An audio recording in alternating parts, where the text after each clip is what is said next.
Al debatir el plan B de la reforma electoral de AMLO, la sobrina de Salinas, la senadora Claudia Ruiz Massieu del PRI, advirtió cínicamente que la 4T va a pasar a la historia por haber traicionado su propia lucha por la democracia y agregó la mentira de que se continúa difuminando la frontera entre partido y gobierno sin que haya sanciones. Añadió falazmente que se posibilita que los recursos a disposición del Estado sean utilizados por los funcionarios para apuntalar a su partido y promover sus propias candidaturas, para finalizar presumiéndose demócrata en el colmo del cinismo.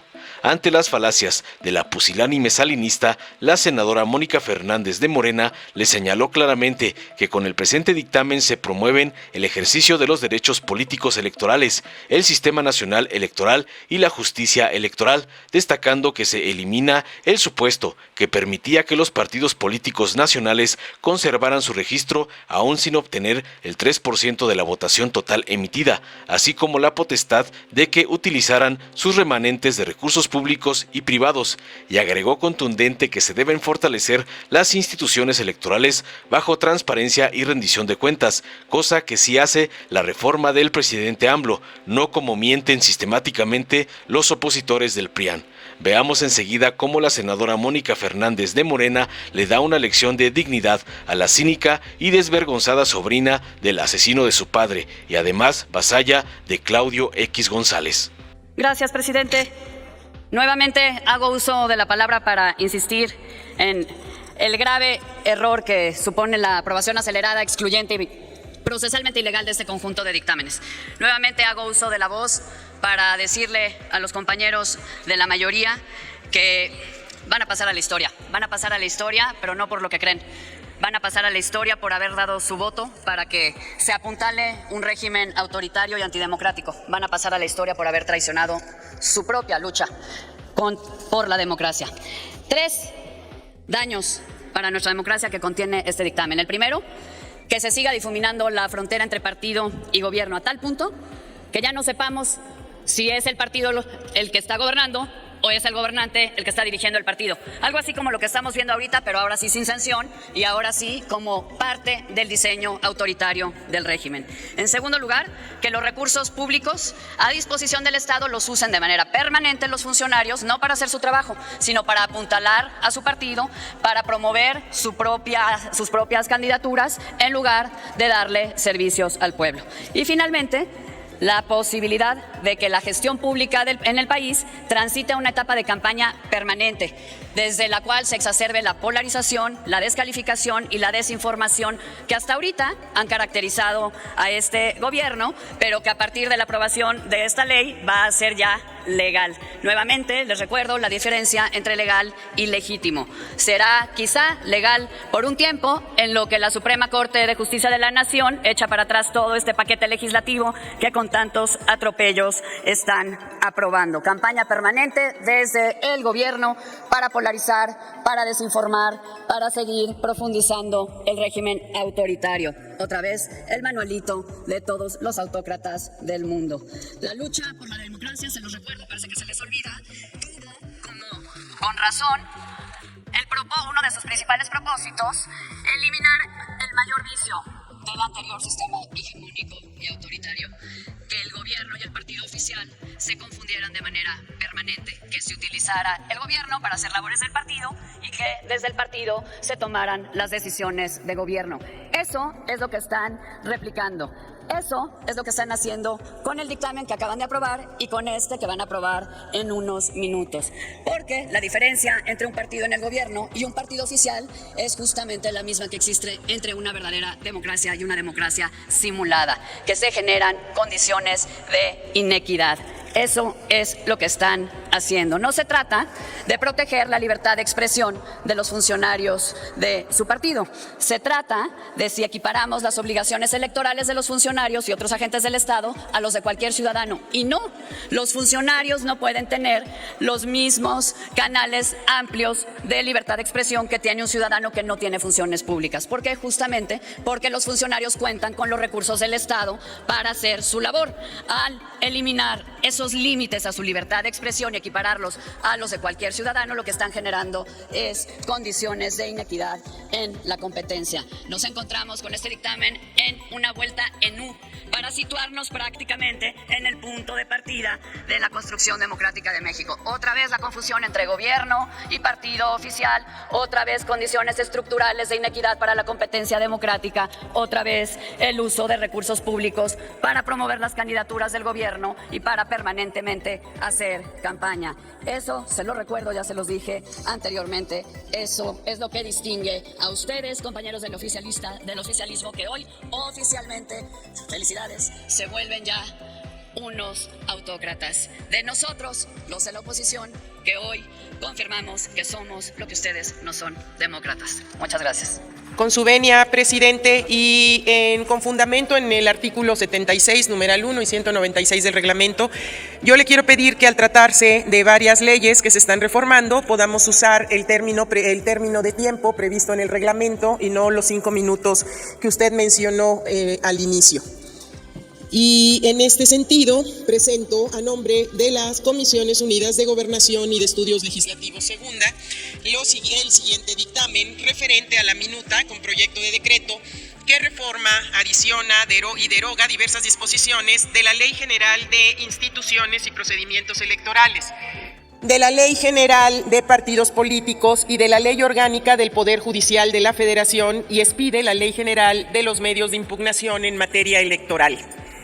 Quiero hacer el siguiente recuento sobre el trabajo que estas comisiones dictaminadoras realizamos. El jueves 8 de diciembre del 2022, la presidencia de la mesa directiva turnó de manera directa las 2 minutas en materia electoral. Estas minutas que se recibieron de la Cámara de Diputados se turnaron para análisis y dictamen a las Comisiones Unidas de Gobernación y de Estudios Legislativos Segunda y para opinión a la Comisión de Justicia.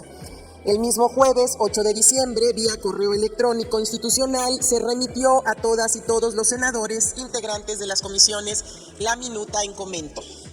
Asimismo, el 8 de diciembre se envió convocatoria y orden del día para celebrar reunión ordinaria de Comisiones Unidas el 12 de diciembre a las 10 de la mañana, de manera presencial con el propósito de analizar, discutir y en su caso aprobar los proyectos en mención. El sábado 10 de diciembre se remitió por correo electrónico institucional a las y los integrantes de las comisiones dictaminadoras los proyectos de dictámenes e informamos que la reunión convocada para las 10 horas se pospondría para las 12 del mismo 12 de diciembre. A los proyectos de dictámenes que fueron remitidos se les hicieron diversas modificaciones al texto normativo y algunas otras de técnica legislativa. Para ser más precisa, y aquí me voy a referir en este apartado nada más a los 2 dictámenes. Hoy estamos reformando 5 leyes y proponiendo la creación de una nueva ley, como se tratará más adelante. Estamos hablando de 6 ordenamientos, entonces las modificaciones que hemos hecho las comisiones dictaminadoras a las minutas en estudio se refieren a 30 artículos de estas 6 leyes.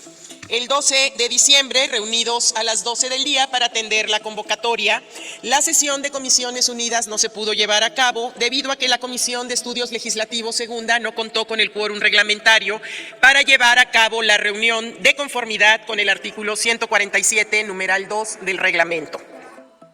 Ante dicha situación, las y los senadores presentes, integrantes de la Comisión de Gobernación, solicitaron a la Presidencia convocara a reunión extraordinaria de manera inmediata para tratar los temas que se habían listado en la reunión de Comisiones Unidas que no se celebró. Lo anterior con fundamento en la fracción tercera, numeral 1 del artículo 130 del Reglamento del Senado de la República. Las y los senadores integrantes de la Comisión de Gobernación hicieron llegar por escrito de manera formal dicha solicitud, por lo que la Presidencia emitió la convocatoria respectiva. En conclusión, la reunión extraordinaria se convocó por la Presidencia a petición de 9 senadores integrantes de la Comisión de Gobernación.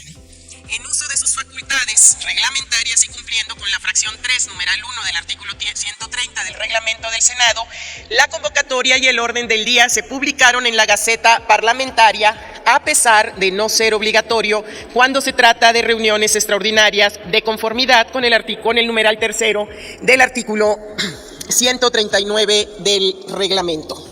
Pasando a los contenidos de los dictámenes, iniciaré con el dictamen a la minuta con proyecto de decreto que reforma, adiciona y deroga diversas disposiciones de la Ley General de Instituciones y Procedimientos Electorales, de la Ley General de Partidos Políticos y de la Ley Orgánica del Poder Judicial de la Federación, y que expide la Ley General de Medios de Impugnación en materia electoral. Sobre este quiero decirles que las reformas y adiciones que se plantean en la minuta en análisis se pueden encuadrar en tres grandes temas: el ejercicio de los derechos político-electorales, el Sistema Nacional Electoral y Justicia Electoral. Y haré mención de algunas particularidades que considero relevantes. Primero, se regula el voto anticipado en prisión preventiva para permitir y garantizar que se ejerza el voto. Se regula el voto de las personas con discapacidad en estado de postración. Tratándose de cargos unipersonales, los partidos políticos determinarán el cumplimiento al principio de paridad de género. Se define la paridad sustantiva con la garantía de la postulación del 50% de las candidaturas para cada género. Se emiten reglas en materia de elección consecutiva de legisladores. Se establece como obligación del INE observar los principios de racionalidad y austeridad en el desempeño de sus actividades. Se suprime la franquicia telegráfica.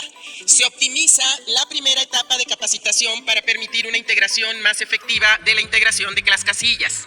Hay una reducción de la estructura administrativa del INE y se ordena compactar las estructuras y optimizar al mismo de los OPLES.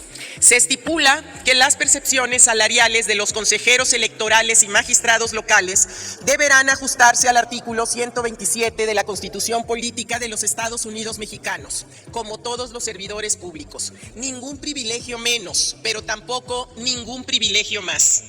Se establece que deberá emitirse un reglamento sancionador, se moderniza y actualiza el sistema de medios de impugnación y se crea un sistema con dos juicios, juicio electoral y de revisión constitucional. Se propone la inclusión del juicio en línea, así como la publicación de los estados físicos y en línea. Este proceso de dictaminación fue un arduo trabajo y debemos sumar esfuerzos para transitar a una democracia que brinde a las y los ciudadanos mayores y mejores mecanismos que les permitan participar de manera directa en la toma de decisiones trascendentales de nuestro país. Es por ello, y derivado del análisis y el trabajo de las comisiones dictaminadoras, que se hicieron diversas modificaciones a la minuta que nos llegó de la Cámara de Diputados. Y de todos esos cambios que realizamos están plasmados en este dictamen y quiero destacar tres aspectos que considero relevantes. En primer lugar, se eliminó de la Ley General de Instituciones y Procedimientos Electorales el supuesto normativo que permitía que los partidos políticos nacionales pudieran conservar sus registros aún sin obtener el 3% de la votación total emitida. En segundo lugar, eliminamos de la Ley General de Instituciones y Procedimientos Electorales la facultad de los partidos políticos para celebrar convenios y distribución de votos. Y en tercer término, se acordó que en la Ley de Partidos Políticos se retirara lo relativo a la potestad que se otorgaba a los partidos políticos para utilizar remanentes de sus recursos públicos y privados. Ahora bien, respecto a esta minuta, quiero decirles que estamos convencidas y convencidos de que todo esto es perfectible, toda ley es perfectible, y dado que se contienen muchos aspectos más, los convoco a dialogar y les recuerdo que para ello estamos aquí. Estas reformas pretenden fortalecer a las instituciones, perfeccionar a los distintos órganos colegiados electorales, mejorar su desempeño bajo los principios de eficiencia, eficacia, austeridad, institucionalidad, transparencia y rendición de cuentas. Por todo lo anterior, senadoras y senadores, los exhorto de manera respetuosa que aprobemos este dictamen. Es cuanto, señor presidente. Muchas gracias. Dale en me gusta. Suscríbete, activa la campanita y compártelo para que más gente lo vea.